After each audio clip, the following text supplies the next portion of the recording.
Chapter 4 panchayat Raj. So దీంట్లో మనం నేర్చుకోవాల్సిన ఫస్ట్ టాపిక్ వచ్చేసి గ్రామ సభ. గ్రామ సభ అంటే ఒక విలేజ్లో ఓటింగ్ రైట్స్ వచ్చిన ప్రజలు అందరూ ఒక దగ్గరికి వచ్చి మీటింగ్ జరుపుకుంటారు. సో దాంట్లో వాళ్ళు ఫేస్ చేసిన ప్రాబ్లమ్స్ లైక్ సోషల్ ఇన్ఫ్రాస్ట్రక్చర్కి సంబంధించిన ప్రాబ్లమ్స్ ఏవైతే ఉంటాయో, ఎడ్యుకేషన్ ఇన్స్టిట్యూషన్ అంటే స్కూల్స్ ఇవన్నీ సరిగ్గా లేవు, వాటర్ సప్లై రావట్లేదు, రోడ్స్ మంచిగా లేవు. సో ఇట్లాంటి ప్రాబ్లమ్స్ అన్నీ డిస్కస్ చేసుకొని వాళ్ళు సర్పంచ్ ఇంకా పంచ్ మెంబర్స్ అని ఉంటారు. సో వాళ్ళకి ప్రాబ్లమ్ సాల్వ్ చేయమని అడుగుతారనమాట. సో అట్లా గ్రామ సభ మీటింగ్స్ అనేవి ప్రతి టైం పీరియడ్లో జరుగుతూ ఉంటాయి. సో గ్రామ సభ గురించి క్లియర్ కదా. అండ్ ఇప్పుడు ఇంకొకటి నేర్చుకోవాలి, గ్రామ సభ పంచాయత్కి సంబంధించింది. సో పంచాయత్ ప్రతి విలేజ్ పంచాయత్ లాగా డివైడ్ అవుతుంది. సో ఒక విలేజ్లో ఫర్ సపోజ్ 200 మెంబర్సే ఉన్నారు. సో 200 మెంబర్స్ ఉంటే అది పంచాయత్ కిందికి రాదు. అప్పుడు ఏం చేస్తారంటే మిగతా 2-3 విలేజెస్ అన్నీ కలిపి పాపులేషన్ ఒక 750 నుంచి 2500 వరకు వస్తే అప్పుడు అది పంచాయత్ లాగా ఫామ్ అవుతుంది. ఓకే, సో ఆ పంచాయత్లో 2-3 విలేజెస్ అందమంది ఓటింగ్ రైట్స్ ఎవరు ఉంటారో వాళ్ళందరూ కలిసి గ్రామ సభలో అప్పుడు పార్టిసిపేట్ చేస్తారు. ఓకే, సో అట్లా ప్రతి విలేజ్ ఒక పంచాయత్ లాగా ఫామ్ అవుతుంది. మళ్ళీ చిన్న చిన్న డివిజన్స్నే వార్డ్స్ అంటారు. ప్రతి వార్డ్కి ఒక ఎలక్టెడ్ మెంబర్ ఉంటాడు, ఆయననే వార్డ్ మెంబర్ అని అంటాం, లేదా పంచ్ అని కూడా అంటాం. ఓకే, సో గ్రామ సభలో అందరు కలిసి ఒక పంచాయత్కి ప్రెసిడెంట్ని ఎలక్ట్ చేసుకుంటారు. ఆ ప్రెసిడెంట్నే సర్పంచ్ అని అంటాం. సో వార్డ్ పంచ్ ఇంకా సర్పంచ్ వీళ్ళందరూ కలిసి గ్రామ పంచాయత్ని ఫామ్ చేస్తారు. ఓకే, సో ఈ గ్రామ పంచాయత్ టర్మ్ పీరియడ్ వచ్చేసి 5 years ఉంటుంది. సో ఈ గ్రామ పంచాయత్కి ఒక సెక్రటరీ కూడా ఉంటాడు.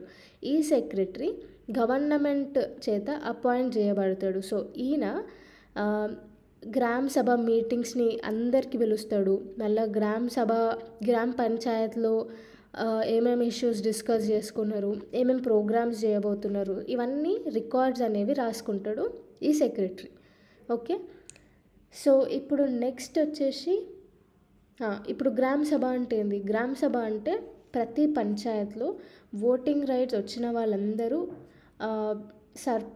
సెక్రటరీ మీటింగ్ని పిలిస్తే అందరూ పోయి ఆ మీటింగ్ని అటెండ్ అవుతారు. ఆ మీటింగ్నే గ్రామ సభ అని అంటాం.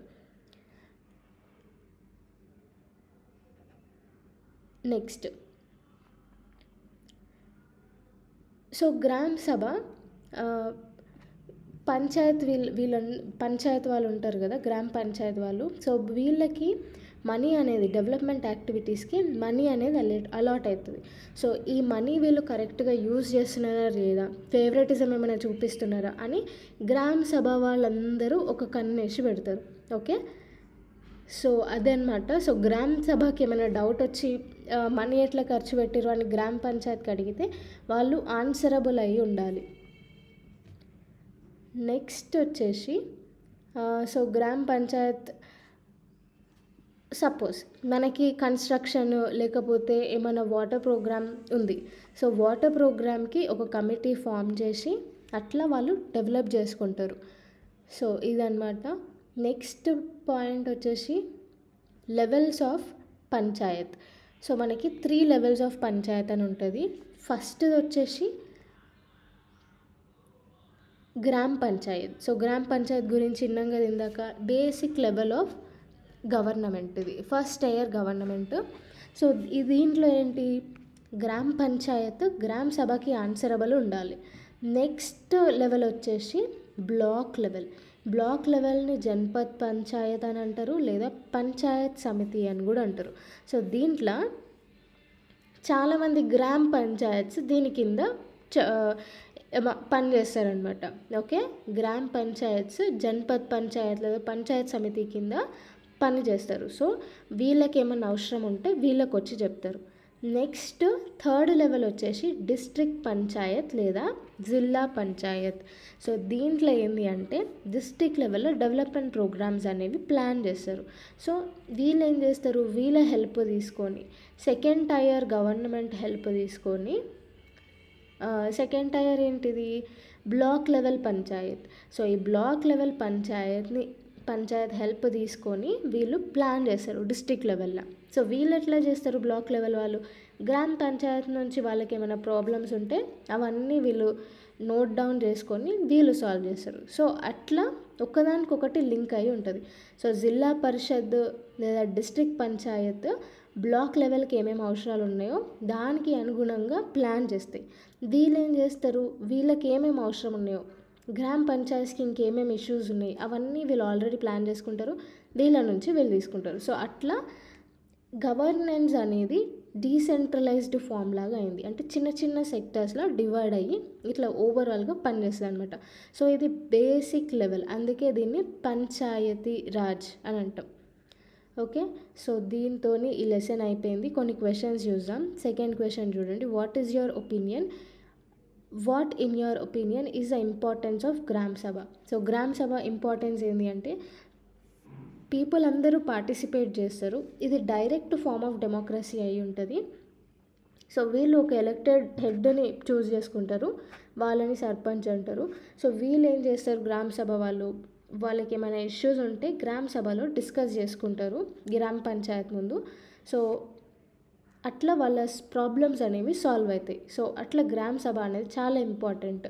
Next, do you think all members should attend గ్రామ సభ మీటింగ్స్. సో అందరూ గ్రామ సభ మీటింగ్స్ అటెండ్ కావాలి. ఎందుకంటే ప్రతి ఊర్లో జరిగిన ప్రతి డెవలప్మెంట్ యాక్టివిటీకి అందరూ రెస్పాన్సిబుల్ ఉండాలి అనేసి ఇది అందరూ అటెండ్ కావాలి.